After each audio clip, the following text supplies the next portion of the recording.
नमस्कार, जय श्री राम सभी को। कैसे हैं आप सब? उम्मीद करता हूं सभी स्वस्थ होंगे। और आज हम देखेंगे एक बेहतरीन पजल। सिंपल सा पजल है, प्री लेवल का पजल है, कोई ज्यादा टफ नहीं है, पर थोड़ा सा आपको उसमें समझने की जरूरत है किस तरीके से इस टाइप के क्वेश्चन को सॉल्व करना चाहिए। सर्कुलर बेस पजल है, इनसाइड और आउटसाइड फेस करने वाले पजल है। सर्कल में आपने देखा होगा, लगभग नॉर्मल सर्कुलर बेस पजल जो होती हैं जिसमें आपको सीधा सीधा बता दिया जाता है कि सारे ही लोग इनसाइड फेस कर रहे हैं या फिर सारे ही लोग आउटसाइड फेस कर रहे हैं। या अगर इनसाइड आउटसाइड फेस करने वाले क्वेश्चन होते हैं तो उसमें भी आपको ये बता दिया जाता है कि जैसे 8 बंदे हैं, 8 लोग हैं, 8 लोग में से 5 लोग या 3 लोग किधर फेस कर रहे हैं, 4 इनसाइड फेस कर रहे हैं, 4 आउटसाइड फेस कर रहे हैं, ऐसा बता दिया जाता है। लेकिन यहां पर हमारे पास जो क्वेश्चन है उसमें आपको ये नहीं पता है कि कितने लोग इनसाइड फेस कर रहे हैं और कितने लोग आउटसाइड फेस कर रहे हैं। प्री लेवल का पजल है, आपको थोड़ा सा ध्यान रखना है किस तरीके से उसे सॉल्व करना है और थोड़ी सी ध्यान रख के आप इसे आसानी से सॉल्व कर सकते हैं। तो देखते हैं क्वेश्चन आपको स्क्रीन पर दिख जाएगा। आप इस क्वेश्चन का स्क्रीनशॉट ले लीजिए और उसके बाद इसे सॉल्व करिए, वीडियो को पॉज करके उसे सॉल्व करिए और देखिए कि आप इसे सॉल्व कर पाते हैं या नहीं कर पाते। अगर सॉल्व करते हैं तो कितना आपको समय लगता है। एक चीज याद रखिएगा, जब भी आप पजल सॉल्व करें टाइमर लगा के सॉल्व करें और देखें कि आपको पजल सॉल्व करने में कितना समय लगा। और अगर आप कोई जिस तरीके से मॉक वगैरह देते हैं, बहुत सारे मॉक के प्लेटफॉर्म होते हैं, तो उन पर अगर आप देते हो तो आप उसमें टाइम जो है वो चेक करिए कि आपको कितना समय लगा, एवरेज लोगों को कितना समय लगा है और किसी टॉपर को उसमें कितना समय लगा है। ये चीज आप जरूर ध्यान रखिए क्योंकि टाइम का ही सारा खेल है। टाइम ही आपको यहाँ पर 20 मिनट्स का मिलता है और उसी 20 मिनट में आपको 35 क्वेश्चन सॉल्व करने हैं। तो अगर आपने कोई क्वेश्चन में किसी पजल में फंस गए तो फिर आपका टाइम वेस्ट काफी ज्यादा होता है। तो ऐसी चीजें ना हो इसलिए आप टाइम के साथ प्रिपरेशन करें, टाइमर लगा के फिर उसको प्रिपरेशन करें। तो आप पहले वीडियो को पॉज करके इस क्वेश्चन को सॉल्व कर लें और फिर बाद में अगर आ गया है अच्छी बात है, चेक कर लें कि आपका आंसर सही है। और अगर नहीं है, समझ आया है या फिर नहीं सॉल्व हुआ है तो देखें हम किस तरीके से उसे सॉल्व करते हैं। शुरू करते हैं। देखो, आपको जो क्वेश्चन दिया गया है उसमें ये बोला गया 8 person KLMNOPQR are sitting around a circular table. एक सर्कुलर टेबल है जिसपे 8 लोग बैठे हैं। Some of them face inside and some of them face outside. कुछ अंदर की तरफ फेस कर रहे हैं, कुछ बाहर की तरफ फेस कर रहे हैं। हमें नहीं पता 8 में से कितने लोग अंदर फेस कर रहे हैं, कितने लोग बाहर फेस कर रहे हैं। All information is not necessarily in the same order. 2 persons sit between L and R. L और R के बीच में 2 पर्सन है। L sits opposite to P. L जो है P के ऑपोजिट फेस कर रहा है। ऑपोजिट को हम ऐसे रिप्रेजेंट करते हैं, ठीक है, क्योंकि 8 लोग हैं। अब हमें नहीं पता कि ऑपोजिट किस साइड से किस तरीके से लेना है, लेकिन हम इसको इस तरीके से ही इंडिकेट करते हैं। आपका अगर कोई दूसरा तरीका हो तो आप उसे उस तरीके से भी इंडिकेट कर सकते हो।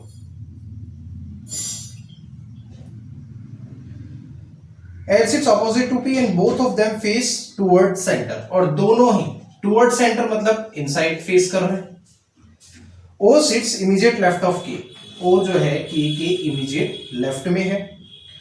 M sits immediate left of R. M जो है R के immediate left में है। Q sits second to the right of N. N के second to the right कौन है? Q.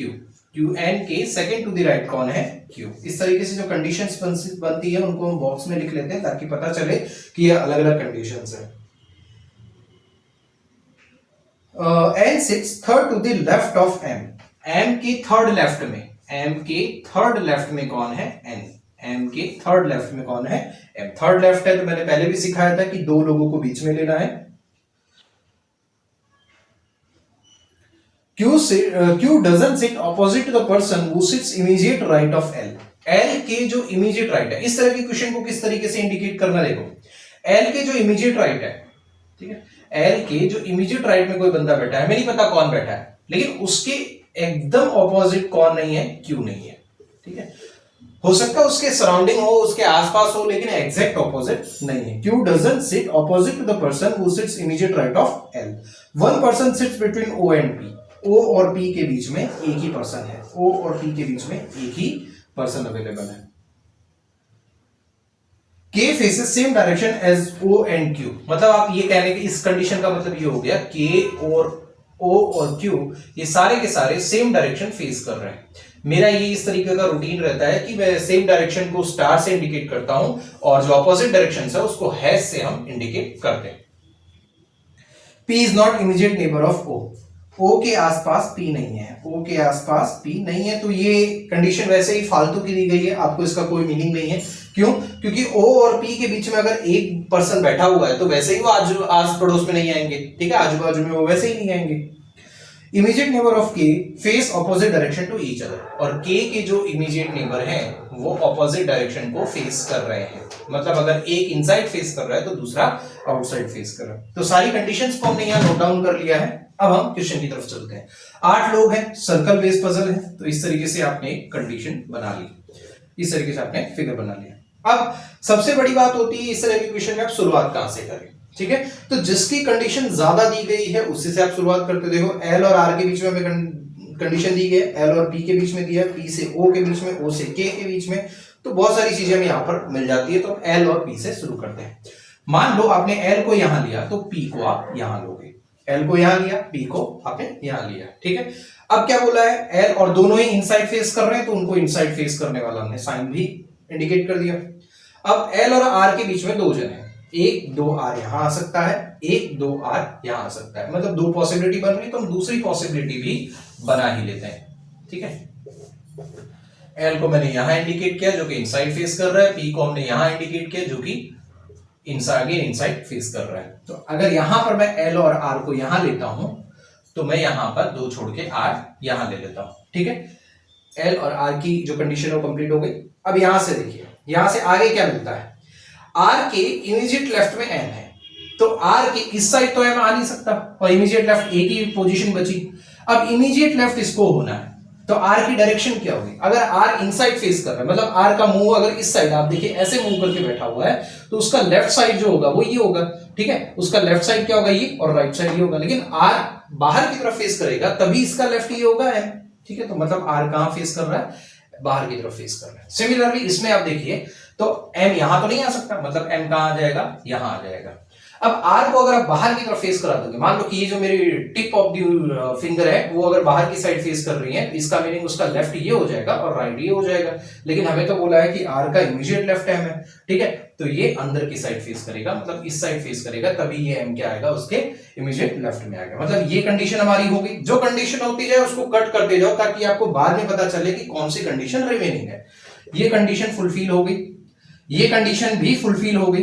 अब देखो O और P के बीच में एक पर्सन है, तो O और P, यहां तो O आ नहीं सकता तो यही पोजीशन बची O, ठीक है। सिमिलरली यहां O नहीं आ सकता तो मतलब O यहां बचा, ठीक है, ये कंडीशन भी फिक्स। अब देखो O के आसपास P नहीं है तो वैसे भी P नहीं आएगा क्योंकि P ऑलरेडी यहां है, इनके बीच में एक पर्सन का गैप है। तो मैंने कहा था ना ये कंडीशन आपको गलत दी गई है तो इसका कोई मीनिंग नहीं है। अब O के K के इमीडिएट लेफ्ट में O है, तो अब K यहां भी आ सकता है, K यहां भी आ सकता है। कहने का मतलब K की 2 पोजीशन है, एक यहां और एक यहां। सिमिलरली वहां पर भी होगा, ठीक है। अब M और N के बीच में 2 जन है, तो 1 2 N यहां आ सकता है, 1 2 N यहां आ सकता है। 2 पोजीशन बनी, N की ये वाली पोजीशन भी N की बन गई और ये वाली पोजीशन भी N की बन गई। लेकिन अब यहां से आपको एक चीज देखनी है कि N और Q के बीच में कितने हैं, एक जन का गैप है। तो अगर N को यहां रखोगे तो Q यहां आ जाएगा, N को अगर आपने यहां रखा तो Q यहां आ जाएगा, और सिमिलरली N को आपने यहां रखा तो Q यहां आ जाएगा। चाहो तो आप अलग से पॉसिबिलिटी बनाकर भी चेक कर सकते हो, बट हम देखते हैं किस तरीके से ये चीजें सॉल्व होती हैं।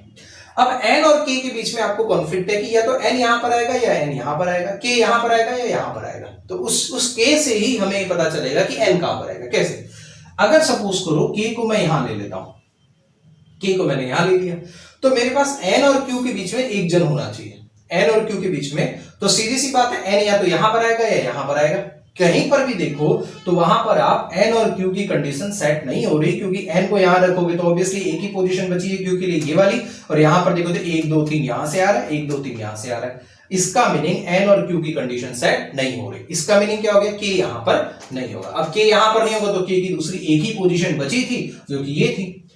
अब यहां से आपको ये देखना है कि आपका N और Q कहां पर आएगा, ठीक है। अब यहां पर K आ गया, N की 2 ही पोजीशन थी, एक ये और एक ये, तो यहां पर तो K आ गया, तो बचा क्या ये।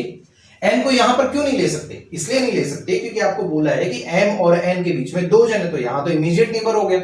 समझ में आया? इसलिए एन को आपने कहां रखा, यहां रखा। एन को यहां रखा तो क्यू यहां आ जाएगा। अब देखें क्या सारी चीजें सेट हो रही हैं। देखो पहले डायरेक्शन देख लेते हैं।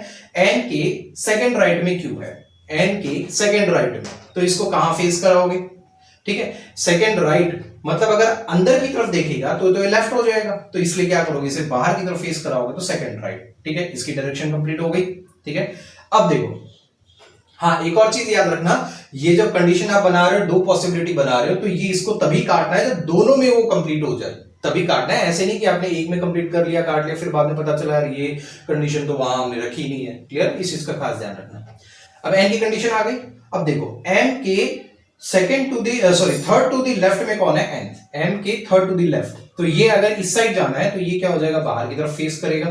ठीक है, बाहर की तभी तो होगा ना, थर्ड टू दी लेफ्ट। अब क्या बोला है, के ओ और क्यू, के फिर ओ और क्यू तीनों सेम डायरेक्शन फेस कर रहे हैं, तो हमें अभी किसी की डायरेक्शन नहीं पता, तो पहले यहां से देखो के की डायरेक्शन हमें मिल जाएगी। के इमीडिएट लेफ्ट में ओ है, के इमीडिएट लेफ्ट में, तो ये अंदर की तरफ फेस करेगा, तो ओ भी अंदर की तरफ फेस करेगा और क्यू भी अंदर की तरफ फेस करेगा। हमें सारी डायरेक्शन मिल गई, सारे जो पोजीशंस मिल गई। तो ये अब ऐसी बार कई बार आपके साथ सिचुएशन जो है फेस होती है कि इस तरीके से आपका क्वेश्चन कंप्लीट सॉल्व हो चुका है, अब आपको लग रहा है ये तो सही है, आगे हमें सॉल्व करने की जरूरत नहीं है। नहीं, आगे भले आप सॉल्व ना करो बट कंडीशन सारी चेक करो। पहले ये वाली कंडीशन बची, तो एल के इमीडिएट राइट में जो पर्सन है वो क्यू को फेस नहीं कर रहा, तो ये कंडीशन तो है, कोई दिक्कत नहीं है इसमें। लेकिन के जो नेबर है वो ऑपोजिट डायरेक्शन को फेस कर रहे हैं, तो के नेबर ये रहे P और O, लेकिन ये तो सेम डायरेक्शन फेस कर रहे हैं। सेम डायरेक्शन फेस कर रहे हैं मतलब ये वाली कंडीशन फॉलो नहीं हो रही, मतलब ये आपका एजम्पशन रॉन्ग है। ये आपका एजम्पशन क्या हो जाएगा, रॉन्ग हो जाएगा। पता चला, एक छोटी सी आप कंडीशन नहीं चेक करते तो उसकी वजह से आप ये आंसर कर देते और पांचों के पांचों आंसर आपके रॉन्ग हो जाते। इसलिए हाँ हो सकता है उसमें से कोई एक आध क्वेश्चन आपका राइट भी हो जाए, लेकिन सॉल्व करने के बाद भी अगर आपको 5 नंबर ना मिले तो उसका फिर सॉल्व करने का कोई मीनिंग नहीं है। ठीक है, तो इसलिए हमेशा जब भी आप पजल सॉल्व करो तो सारी की सारी कंडीशन को आपको चेक करना है। अब आते हैं इस वाली कंडीशन पे। देखो यहां पर आपका हो गया, अब वही के और एन से हमें यहां पकड़ना है। ठीक है, तो हमें पता है कि के देखो यहां पर हो सकता है, यहां, क्योंकि ओ का इमीडिएट नेबर कौन है, के है, तो के यहां हो सकता है, के यहां हो सकता है। के को अगर आपने यहां रखा तो एन और क्यू की ये दो ही पोजीशन बची, लेकिन एन और क्यू के बीच में एक ही जन हो सकता था, लेकिन यहां तो 3 है, मतलब के की ये पोजीशन नहीं होगी, तो की ये वाली पोजीशन हो जाएगी। ठीक है, अब के की ये पोजीशन होगी तो आप डायरेक्शन भी के की चेक कर सकते हो। के इमीडिएट लेफ्ट में कौन है, ओ है, तो के इमीडिएट ये बाहर की तरफ फेस करेगा, तो ओ क्या हो जाएगा, इमीडिएट लेफ्ट। अब m से 2 छोड़ के n था, तो m से 2 छोड़ के यहां तो n आ नहीं सकता, तो 1 2 n यहां पर हो गया, n यहां पर हो गया तो q यहां पर हो जाएगा। और सिमिलरली बताया था k o और q सेम डायरेक्शन, तो k बाहर की तरफ है, o भी बाहर की तरफ होगा और q भी क्या हो जाएगा, बाहर की तरफ हो जाएगा। अब इस कंडीशन को आप देखो, L के इमीडिएट राइट में जो पर्सन है, L के इमीडिएट राइट में जो पर्सन है वो Q को फेस नहीं कर रहा, तो ऑब्वियसली नहीं कर रहा। हमें ये थोड़ी बोला था कि L के इमीडिएट राइट में Q नहीं आ सकता, ये तो नहीं बोला था। हमें सिर्फ इतना ही बोला था कि L के इमीडिएट राइट में जो पर्सन है वो Q को फेस नहीं कर रहा है, तो ये कंडीशन भी हमारी कंप्लीट है। और उसके बाद देखो K के इमीडिएट नेबर्स ऑपोजिट डायरेक्शन को फेस कर रहे हैं, तो K के इमीडिएट नेबर O और P अंदर की तरफ देख रहा है, O बाहर की तरफ देख रहा है, मतलब ये हमारी कंडीशन राइट हो गई। सारी कंडीशंस यहाँ पर कंप्लीट हो गई, तो इस तरीके से इस क्वेश्चन को आपको सॉल्व करना है। सिंपल सा क्वेश्चन था, प्री लेवल का क्वेश्चन था। थोड़ा सा हो सकता है आपको यहाँ पर इनसाइड आउटसाइड जो चीजें हैं उनको देखने में तकलीफ हो। हाँ, एन की डायरेक्शन हमारी रहेगी, तो एन के सेकेंड टू दी राइट में Q है, तो n यहां पर रहा, Q यहां पर रहा। ठीक है, सेकेंड टू दी राइट मतलब क्या हो जाएगा, अंदर की तरफ फेस करेगा। अगर मान लो आप n का मुंह इस साइड है तो ये राइट हो गया, ये लेफ्ट हो गया, तो क्या हो जाएगा, सेकेंड टू दी राइट। सारी डायरेक्शन हमें मिल गई। m की डायरेक्शन देखो, n के second third to the left, third to the left मतलब ये अंदर की साइड हो गया। तो इस तरीके से सारी डायरेक्शन भी हमें मिल गई। और जब भी इसमें क्वेश्चन पूछे जाएंगे, इसके जो 5 क्वेश्चन हो गए उसमें एक क्वेश्चन ये भी होगा कि इनसाइड आउटसाइड को लेकर भी एक क्वेश्चन आपका होगा, इसलिए डायरेक्शन को आप खास ध्यान रखें। और ऐसे क्वेश्चंस जो होते हैं बहुत इजी होते हैं, कोई ज्यादा हार्ड नहीं होते, बट आपको थोड़ा सा वहां पर कॉन्शियसनेस रख के इस तरह के क्वेश्चन को सॉल्व करने, हड़बड़ाहट नहीं करनी, जैसे अगर सपोज करो मैं जल्दबाजी के चक्कर में यहाँ पर ये कर बैठता कि ये कंडीशन चेक ही नहीं करता, सारी कंडीशन तो फॉलो हो रही है, सिर्फ एक कंडीशन ही तो है, वो तो ऑटोमेटिकली हो ही गई होगी, ऐसा मान के चलते हैं, तो ऐसा कर लेता तो मैं ये आंसर करता और ये आंसर आपका जो कि रियल ही आ रहा है। लेकिन इस तरह से आप चेक कर सकते हैं कि कई छोटी सी एक हड़बड़ाहट की वजह से आपका ये आंसर रॉन्ग हो सकता था, इसलिए इस तरह की हड़बड़ाहट बिल्कुल भी ना करें और क्वेश्चन को पूरा शांति से पढ़ें और सारी जो पॉसिबिलिटीज है, सारी जो आपकी कंडीशन है, खास करके कंडीशन को एक बार फिर से एक बार चेक कर लें कि आपने जो कंडीशन लगाई है, आपको हल्का सा भी डाउट जाता है तो आप कंडीशन को एक बार जरूर चेक करें कि आपने जो कंडीशन लगाई सारी फुलफिल हो रही है या नहीं हो रही है। अगर नहीं हो रही है तो आपके 5 नंबर गंवाने से अच्छा है वहां पर उस चीज को सॉल्व कर लें। जय श्री राम।